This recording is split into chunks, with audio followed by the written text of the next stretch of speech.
Porque la verdad también se milita. Entrevistas en La Raíz del Grito.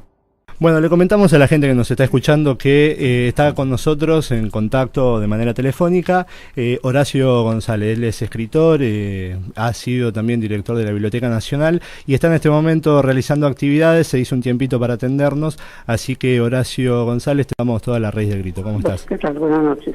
Buenas noches.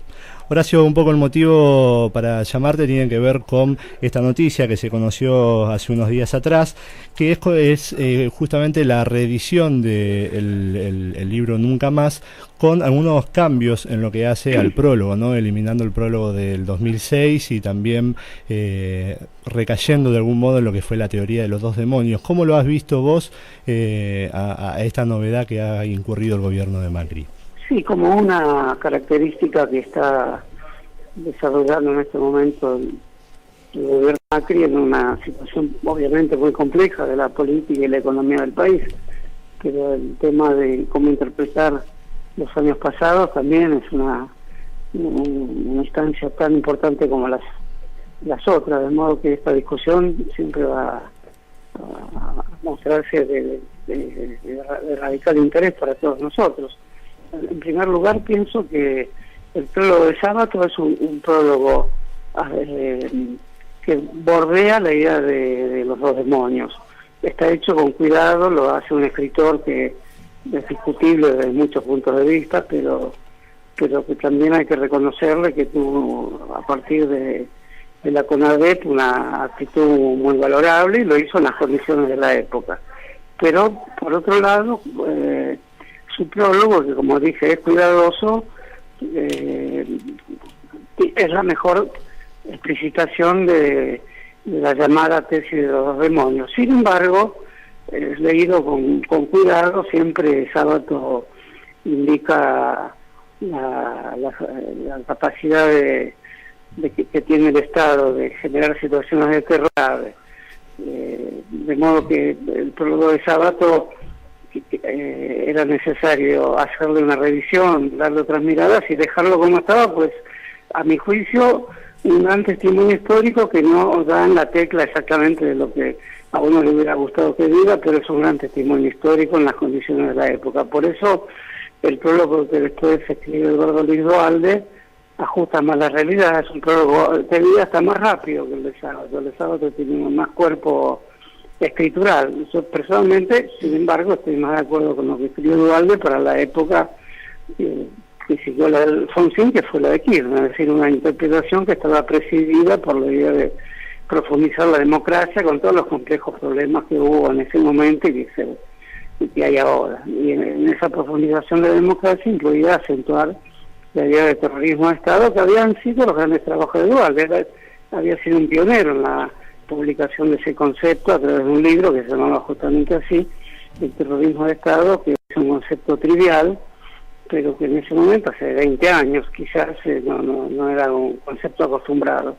Y escribí un prólogo más corto, con mucha precisión, diciendo que no era posible equilibrar las dos formas de violencia, porque una pertenecía al ámbito estatal, que está obligado a mantener las leyes, y el otro era la insurgencia al margen de los espacios públicos, estatales o oficiales.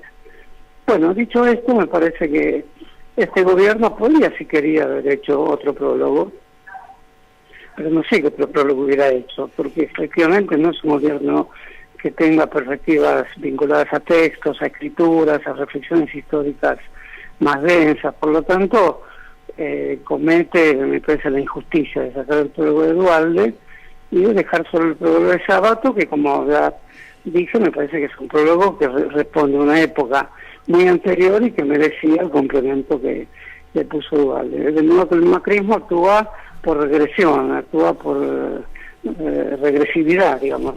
En general lo veo como un fenómeno histórico-político de carácter regresivo, la historia argentina y latinoamericana, de modo que no tendría por qué no ser regresivo también en esta materia tan delicada como es prologar un libro nuclear de la memoria política argentina. Es un libro de la memoria sobre los años violentos, sobre las luchas políticas, sobre las identidades políticas de aquel momento y sobre el empleo de la violencia en la vida política. Por lo tanto, si el macrismo hubiera tenido otra posición, pudiera haberle agregado un prólogo. ¿Por qué no? Hubiera sido interesante una secuencia de prólogos de época, porque cada época tiene el derecho a interpretar lo anterior, si tuviera las condiciones intelectuales para hacerlo. Me temo que no sea este el caso del macrismo, y como representa en general un fenómeno de retrogradación de la vida política, se instalará en la teoría de los dos demonios en su manera más rústica, que creo que no fue la de Sábato, aunque fue una manera más fina, fue una manera de los dos demonios, pero que esta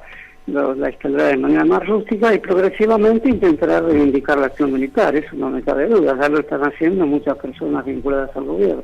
Usted lo que está diciendo, Horacio, tiene que ver con, de alguna medida, pedirle un sinceramiento al gobierno de Macri en materia de derechos humanos a través de la escritura de un prólogo de Nunca Más. No le pido esa palabra, la usa el gobierno en un sentido equívoco, dando sinceramiento a las peores medidas sobre la vida popular, la vida económica. Llama sinceramiento a colocar el poder político como una piel traslúcida del poder económico y nada más.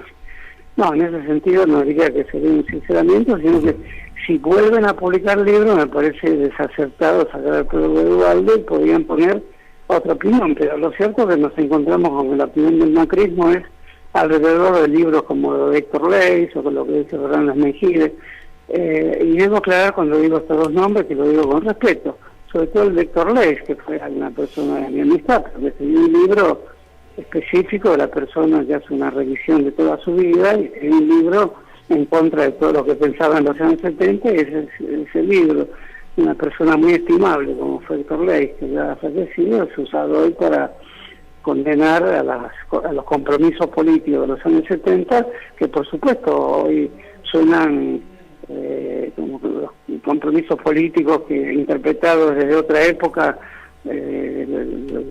están como recostados sobre un vacío, pero para los que actúan desde la memoria histórica eran compromisos políticos, al contrario, estaban recostados sobre las condiciones de aquella época, de aquellos años 70 o 60, tan agitados en todo el mundo, no solo en la Argentina.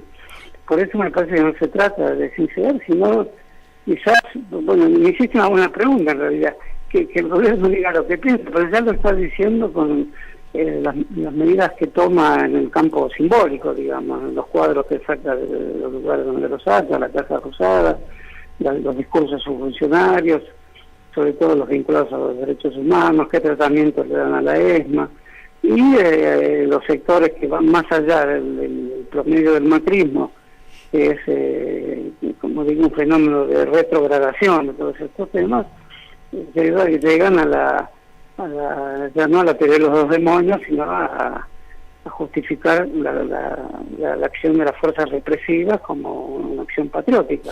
Horacio, entonces también quiebran de algún modo una interpretación de la historia argentina, la quiebran de una manera muy virulenta, ¿no? Horacio, Julián te saluda, gracias por esta comunicación. Bueno, gracias.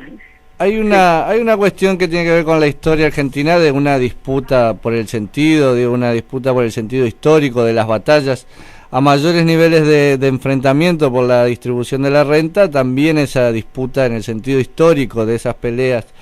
En el día del libro, ¿cuál crees en esta etapa nueva con tantos elementos inauditos o desconocidos para estos enfrentamientos históricos con el gobierno de Macri, el rol del libro? En el sentido de que durante estos últimos años hemos visto muchas ediciones que dedicaban tiempo, páginas y una política editorial a un revisar de la historia. Sí, no lo veo, porque creo que los años del funcionismo, del 80 hasta el gobierno de los Kirchner, fueron años donde la revisión de la historia en todas sus variantes, ya sea del siglo XIX, ya sea en toda la zona litoraleña, la reivindicación de Artigas, que había seguido los debates en los años anteriores respecto al rosismo, o incluso al revisionismo que no fue rosista, sino que inclinaba sus favores hacia otros caudillos liberales. Todo eso al macrismo no le interesa, es un fenómeno de deshistorización muy grande. Por lo tanto, lo que acompañó a la Argentina prácticamente desde la batalla de Caseros en adelante, desde que Mitre escribió la historia argentina, pasando por el revisionismo en los años 40, toda la obra del Perindón, por ejemplo, todo lo que fue la característica de la Argentina, su vida política acompañada por un fuerte debate histórico, más allá de las posiciones que se tuvieran, y con una fuerte divulgación, como Felipe Piña, O'Donnell, que eran los divulgadores, como el liberalismo también tuvo sus grandes divulgadores, y la disputa por la escuela pública, que era el lugar donde el aparato pedagógico tenía que expresar estas interpretaciones históricas. Creo que al macrismo no le interesa.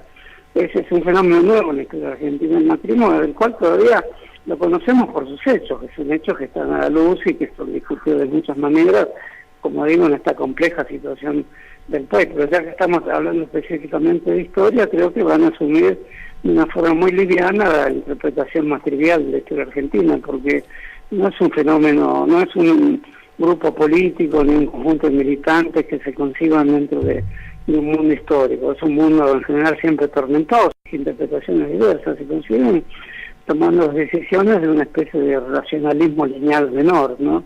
Y en ese sentido el debate histórico no interesa cierta productividad, cierta eficacia, que en todo caso también habrá que discutir que son esos conceptos. Es la primera vez, creo, que en la Argentina hay un gobierno que no expresa intereses en relación a la interpretación de la historia. Por eso es interesante lo que estamos hablando. Habría que ver qué hacen cuando quede desnuda de símbolos la Casa Rosada. No puede haber desnudez de símbolos. Y van a poner un perro. Van a poner un perro. Como bien decís, creo que poner el perro ahí, poco después, Durán Barba y el mismo Macri y otras figuras importantes del macrismo dijeron que era algo que había sido pensado, no se subió de casualidad, igual que los billetes de banco, en fin. Yo creo que los símbolos tenemos que tratarlos cuidadosamente. El gobierno de Cristina es evidente que fue un gobierno que, más allá de otras características que ahora no estamos discutiendo, tuvo una fuerte visión. Por ejemplo, reinterpretó Mayo, exaltó a los próceres más jacobinos, puso a Juan Azurduy donde estaba Colón, que es un tema discutible. Yo personalmente no estuve de acuerdo con eso, pensé que podían convivir perfectamente, pero bueno, eran discusiones importantes, que cada estatua de la ciudad, cada monolito, cada señal, cada símbolo de la ciudad, cada signo que produce el mundo urbano y el mundo rural de por sí son signos de la historia. De algún modo parece que se ha acabado, pero no se acabó, aparecerán signos despojados de esa historicidad. Si fueran buenos signos de la naturaleza, también son aceptables, porque efectivamente la vida histórica está relacionada con la naturaleza de múltiples maneras, entre otras cosas de una manera productiva, por la vía de la producción, entendida de la manera más respetuosa hacia la naturaleza. Pero yo creo que acá el modo en que se toma el perrito sobre el sillón presidencial y la flora y la fauna son formas de constituir la Argentina sobre un vacío de memoria, ¿no? Eso me parece grave. Bueno, Horacio, nuestra intención es seguir, por el contrario, engrosando, digamos, el universo de símbolos de nuestro país, y en ese marco y en el marco del Día del Libro queríamos preguntarte o pedirte ya para ir despidiéndonos que nos recomiendes un libro. Ay, eso me puede ser un problema. Un libro de todo lo que estamos hablando. Hoy es el Día del Libro, así que uno que a vos te haya marcado, que vos tengas ganas de leer, que no hayas leído, que creo que deben ser pocos. Mira, yo leo con mucho placer las novelas de Martín Cohen, no leí la última, he leído comentarios, es un escritor punzante, digamos. Y después hay un libro que salió hace 2 años pensando toda esta literatura del siglo XIX y la construcción de símbolos y temas de carácter literario para interpretar la historia del país, que se llama Un desierto para la nación, invirtiendo el título del Perindón y Una nación para el desierto, que es de Fermín Rodríguez, un muchacho joven que me gusta mucho, se llama un desierto para la nación, que es como se fueron construyendo las visiones desde el Estado y desde la literatura argentina respecto a lo que se llamaba el desierto, y también desde la ciencia, ¿no? En ese sentido es una historia de las ideas en la Argentina muy interesante que recomiendo. Pero bueno, me tomaste por sorpresa, ¿no? Era la idea. Horacio, muchísimas gracias por esta conversación. Sabemos que estás muy ocupado, así que te agradecemos doblemente. Bueno, gracias a vos. Un gran abrazo. Hasta luego. Bueno, le comentamos a la gente que estuvimos hablando con Horacio González, él es ex director del Liga Nacional de este país, de la Argentina, y bueno, historiador, escritor, miles de títulos más.